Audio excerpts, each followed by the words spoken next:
आप देख रहे हैं जी सलाम और हम पेश कर रहे हैं वर्ल्ड न्यूज। अक़वाम मुत्तहिदा तफ्तीशी कमीशन ने कहा है कि उन्हें शाम में बशर अल असद हुकूमत के खिलाफ जंगी जराइम के कई सबूत मिले हैं और इस रिपोर्ट में बात भी सामने आई है कि शाम में आम शहरियों पर हमले के लिए ईरानी हथियारों का इस्तेमाल किया गया। अक़वाम मुत्तहिदा ने खबरदार किया है कि अगर इदलिब पर हमले हुए तो पूरा खित्ता इंसानी बहरान का शिकार हो जाएगा। बैनुल अक़वामी तशवीश के बावजूद शाम और रूस ने इदलिब पर फिजाई हमले किए हैं। बशर अल असद की फौज इदलिब पर जमीनी हमले की तैयारी कर रही है। वहीं अक़वाम मुत्तहिदा तफ्तीशी कमीशन ने कहा है कि उन्हें शाम में बशर अल असद के खिलाफ जंगी जराइम के कई सबूत मिले हैं। तफ्तीशी कमीशन के रुकन हैनी मेघालय ने कहा कि आम शहरियों के खिलाफ इस्तेमाल जो कीमियाई हथियार किए गए हैं उनमें से कई ईरान में बने हुए हैं। अक़वाम मुत्तहिदा ने ये रिपोर्ट पिछले 6 महीने में तैयार की है। What we've identified is rockets that were manufactured in Iran that have been adapted in Syria and have been adapted in a way that they could be used, it seems, to then be filled up with chlorine and used in some of these chlorine attacks. So we mention it as one incident where we've seen that happen, and where we've traced back the origins of those canisters to rockets that have been supplied by Iran. वहीं बैनुल अक़वामी तशवीशी commission ने Idlib की ताज़ा सूरत हाल पर पूरी दुनिया को खबरदार किया है। कमीशन का कहना है कि अगर इदलिब पर बड़े हमले हुए तो आम शहरियों को भारी नुकसान होगा।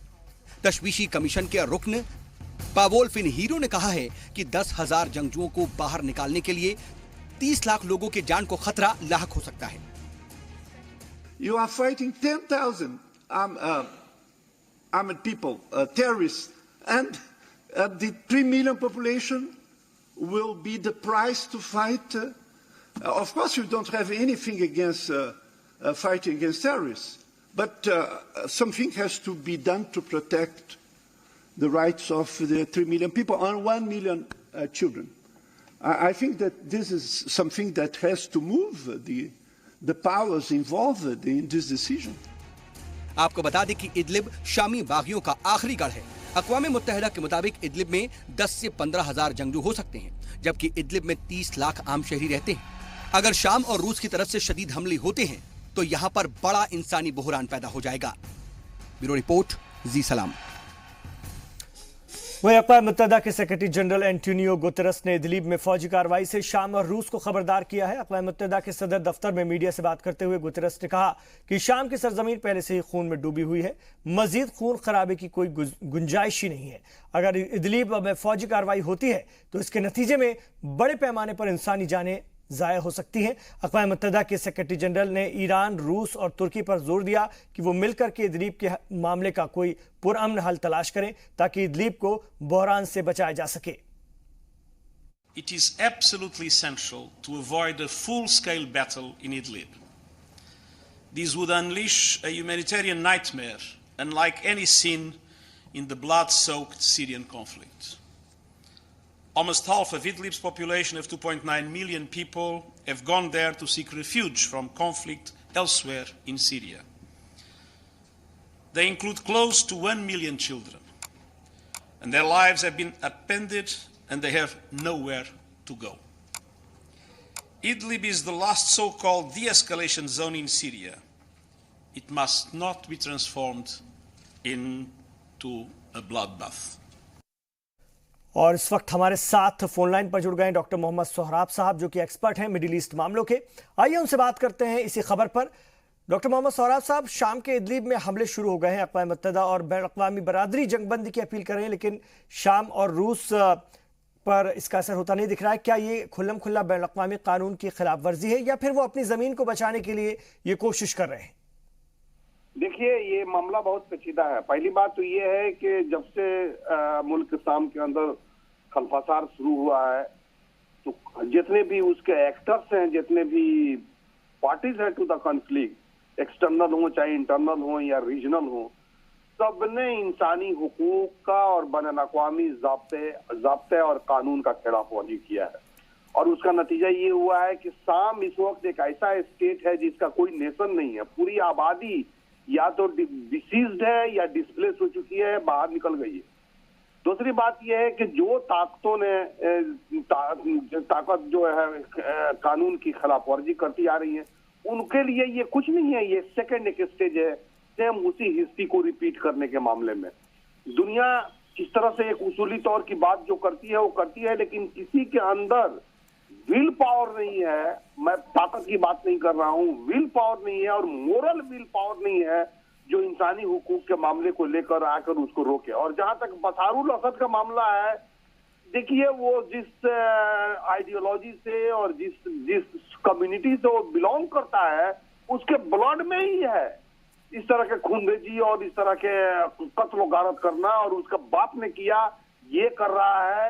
और ईरान जैसे ताकत, हिजबुल्लाह जैसे ताकत उसको मदद कर रही है। तो आप एक खुद से इमेजिन कर सकते हैं कि किस तरह अक़वाम मुत्तहिदा के सेक्रेटरी जनरल ने कहा है कि शाम ने बहुत कुछ खून खराबा देखा है, अगर इदलिब में जमीनी हमला होता तो इसका असर पूरी दुनिया पर पड़ेगा, क्या कहेंगे? पूरी दुनिया पर कुछ नहीं पड़ेगा। इस वक्त मुसलमानों का कत्ल और गारत का पूरी दुनिया पर कोई असर नहीं पड़ रहा। हकीकत यह है कि पूरी दुनिया उस कत्ल और गारत में शामिल है, कोई असर नहीं पड़ेगा और पूरी दुनिया उस कत्ल और गारत में शामिल है। अक़वाम मुत्तहिदा तफ्तीशी कमीशन ने असद हुकूमत पर जंगी जराइम का भी इल्जाम लगाया है, इसमें ईरानी हथियारों का इस्तेमाल हुआ, आपका इस पर क्या रद्द-ए-अमल है?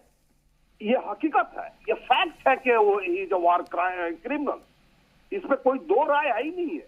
मैं समझता हूं कि कई हजारों साल के बाद एक इस तरह का क्रिमिनल रूलर आया है और है जो अपने ही अवाम को दबा करके छोड़ दिया। डॉक्टर मोहम्मद सौराब साहब, शुक्रिया अपनी अहम राय रखने के लिए इस खबर पर।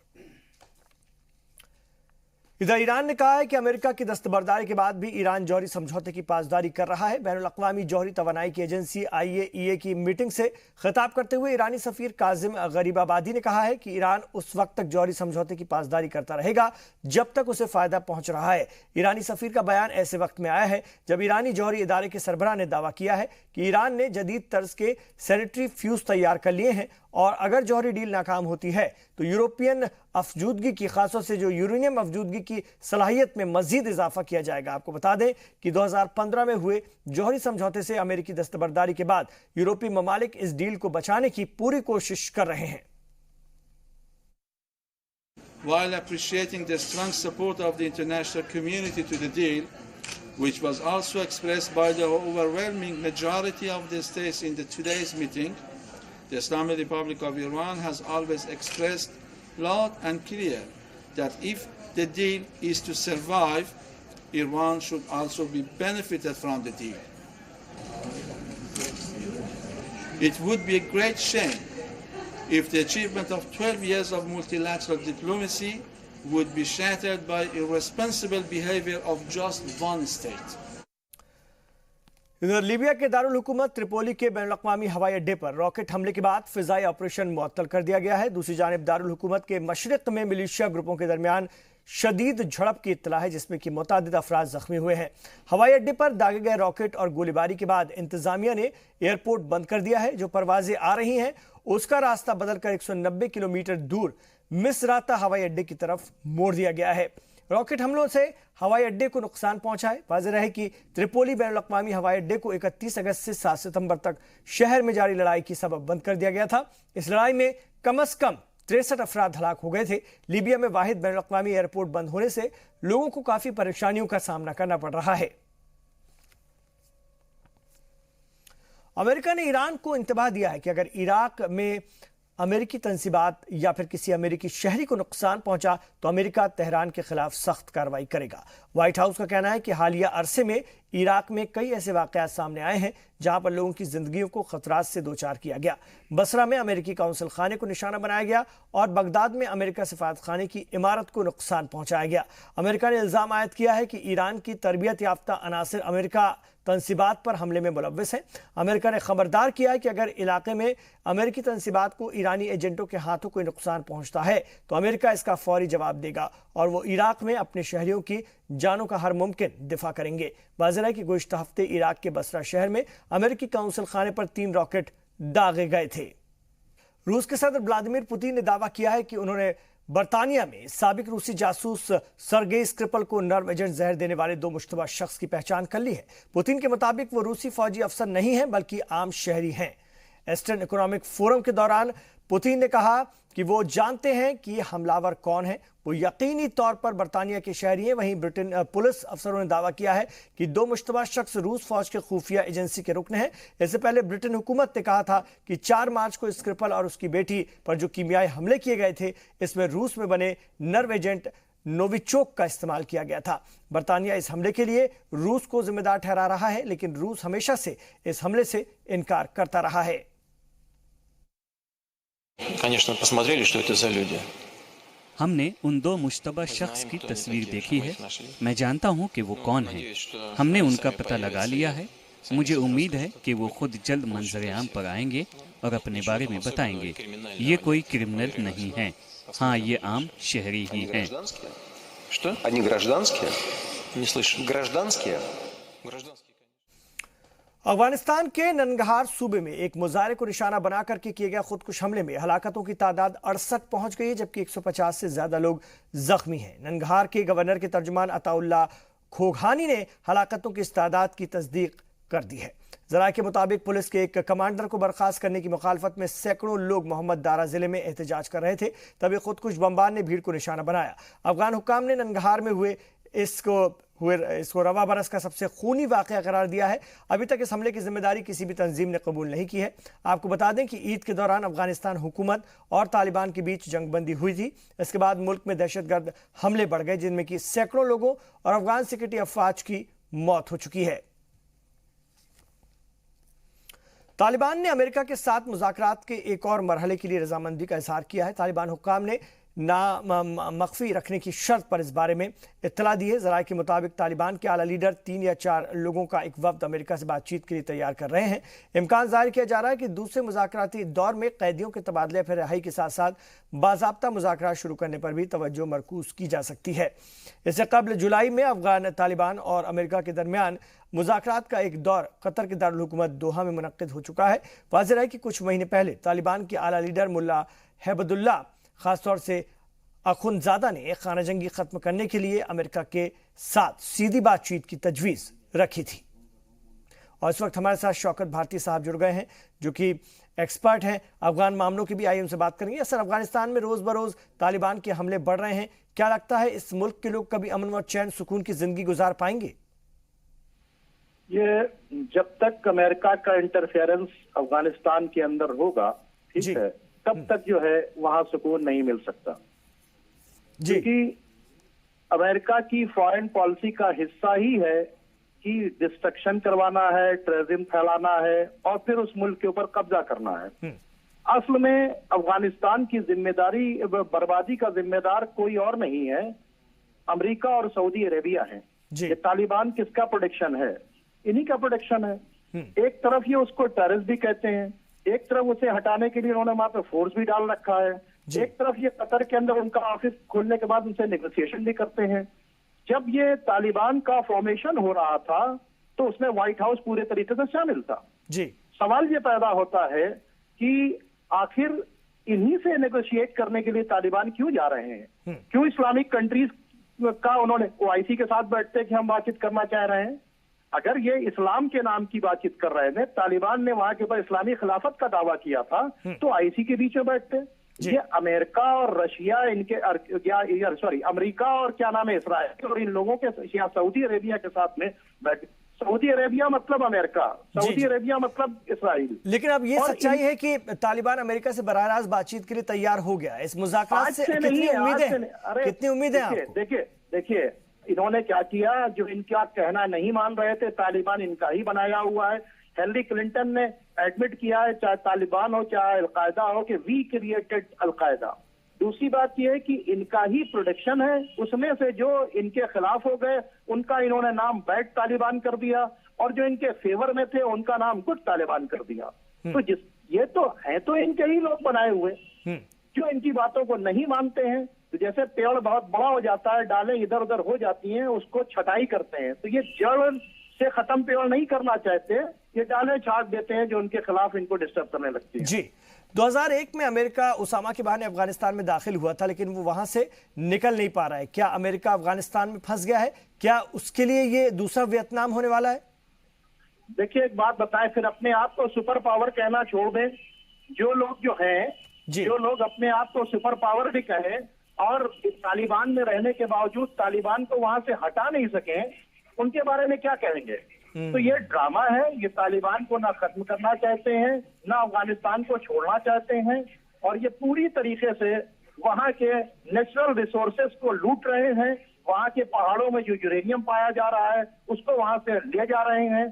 और दूसरी बातचीत है, वर्ल्ड में जो टेररिस्ट उनको भेजना होता है, उनके ट्रेनिंग का सेंटर जो है ये अफगानिस्तान के अंदर, उनको वहां पर वर्ल्ड के टेररिस्ट को लाकर वहां ट्रेनिंग दिलवाते हैं और जिहाद के नाम के ऊपर उनको पूरी दुनिया में भेजते हैं। अभी सीरिया से जो एयरलिफ्ट करके ला रहे हैं आईएसआईएस को, वो भी यहीं पे छोड़ रहे हैं। ये कौन एयरलिफ्ट करके ला रहा है? बिल्कुल ठीक है सर, बहुत शुक्रिया शौकत भारती साहब अपनी अहम राय रखने के लिए इस खबर पर। वहीं अफगानिस्तान के चीफ एग्जीक्यूटिव अब्दुल्ला ने गुज़िश्ता दिनों ननगार में तालिबान हमले की सख्त मजम्मत की है। हिंदुस्तान के दौरे पर आए अब्दुल्ला ने मुंबई में एक प्रोग्राम के दौरान कहा कि तालिबान बुज़दिलाना हमले कर सकते हैं लेकिन अफगानिस्तान के अवाम को झुका नहीं सकते। उन्होंने कहा कि अफगानिस्तान में जिस तरह के हालात हैं, ऐसे में आने वाले दिनों में यहाँ पर इंतखाबात कराना बड़ा चैलेंज होगा।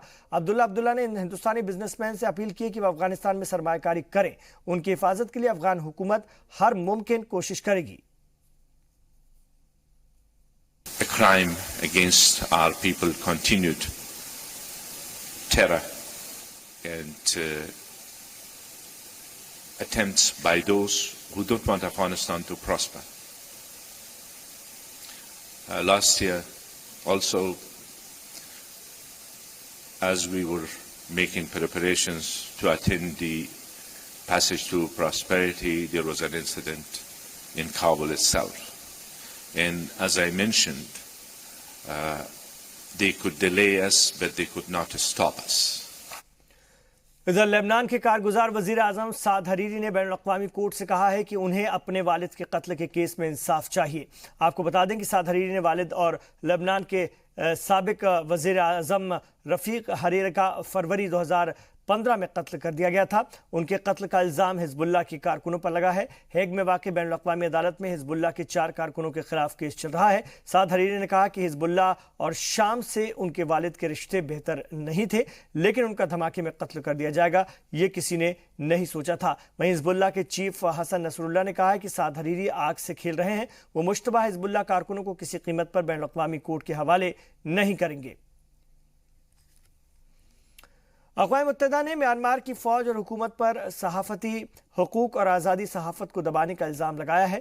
अक़वाम मुत्तहिदा इंसानी हुकूक की तरफ से जारी करदा बयान में कहा गया कि म्यांमार की फ़ौज और हुकूमत पुरअसरार और नाम नेहाद क़वानीन की आड़ में आज़ादी सहाफ़त को कुचलने, सहाफ़ियों को हरासा करने, उन्हें गिरफ्तार करके मुकदमात चलाने की पॉलिसी पर अमल कर रही है। हुकूक इंसानी कमीशन ने राइटर के 2 सहाफ़ियों और वालून और क्याओसुई पर रियासत की खुफिया जानकारी करने और उन्हें 7 साल कैद की सज़ा सुनाए जाने की मजम्मत की है। बयान में कहा गया कि इन दोनों सहाफ़ियों को बर्मा म्यांमार फ़ौज के हाथों मुसलमानों के कत्ल की तहक़ीक़ात के इल्ज़ाम में इंतकामी कार्रवाई का निशाना बनाया गया है। यूरोपीय यूनियन ने खासतौर से मुहाजिरीन पॉलिसी पर अमल न करने की वजह से हंगरी पर सख्त तनकीद की है। यूरोपीय पार्लियामेंट में आज इस मामले पर वोटिंग भी हुई, जिसमें रुकन पार्लियामेंट ने हंगरी के खिलाफ वोट दिया। हंगरी के खिलाफ मजम्मती करारदाद में 448 रुकन ने हंगरी की मुखालफत में वोट दिया, जबकि उसके हक में 197 वोट पड़े। वाज़ेह है कि यूरोपीय यूनियन के आर्टिकल 7 के तहत इस करारदाद को पेश किया गया था। ऐसा पहली बार हुआ है जब यूरोपीय यूनियन के किसी मुल्क के खिलाफ मजम्मती करारदाद पेश किया गया। आपको बता दें कि हंगरी ने मुजाहिरीन खासतौर से मुहाजिरीन के मामले में यूरोपीय यूनियन के चार्टर की खिलाफ वर्जी की है। जापान हुकूमत के साबिक वजीर आजम शिंजो आबे अक्टूबर में चीन का दौरा करेंगे। आबे ने शी जिनपिंग से रूस के खासतौर से व्लादिवोस्तोक शहर में मुलाकात के दौरान इस दौरे पर रजामंदी का इजहार किया। शी जिनपिंग ने कुछ दिन पहले जापान में आए तूफान और जलजले में होने वाले जान माल नुकसान पर जापान के लोगों के साथ अपनी हमदर्दी का इजहार किया। इस मुलाकात में जापानी वजीर आजम ने चीनी सदर को जापान के दौरे की दावत भी दी। शिंजो आबे का दौरा चीन और जापान के दरमियान दोस्ती और अमन की डील के 40 बरस मुकम्मल होने पर मुतवक्को है। इस डील पर दस्तखत 40 बरस कबल 23 अक्टूबर को किए गए थे। चीनी वजारत खारजा ने भी इस दौरे की तस्दीक करते हुए कहा है कि दौरे के इंतजामात को हतमी शक्ल देने की कोशिश की जा रही है।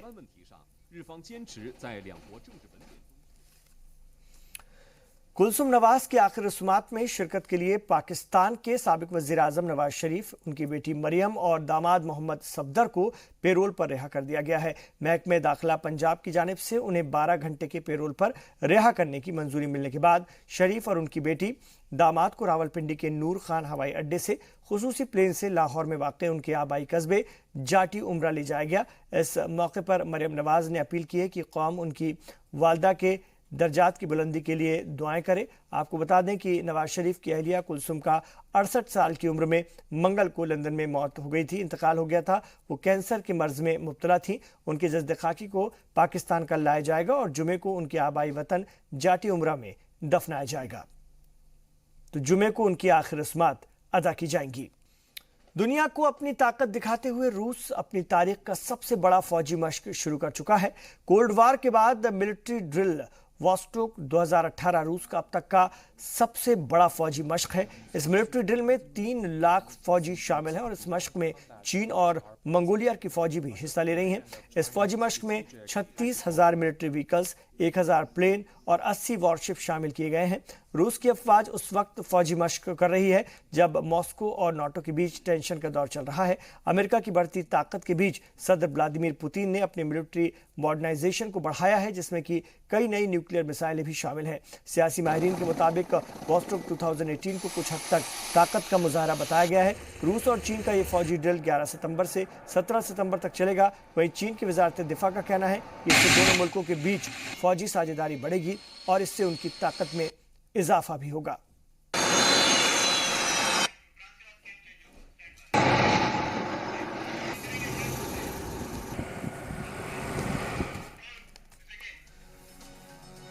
तो नाज़रीन, इस बुलेटिन में फिलहाल इतना ही, लेकिन जी सलाम पर खबरों का सफर जारी है। आप रहिए जी सलाम के साथ।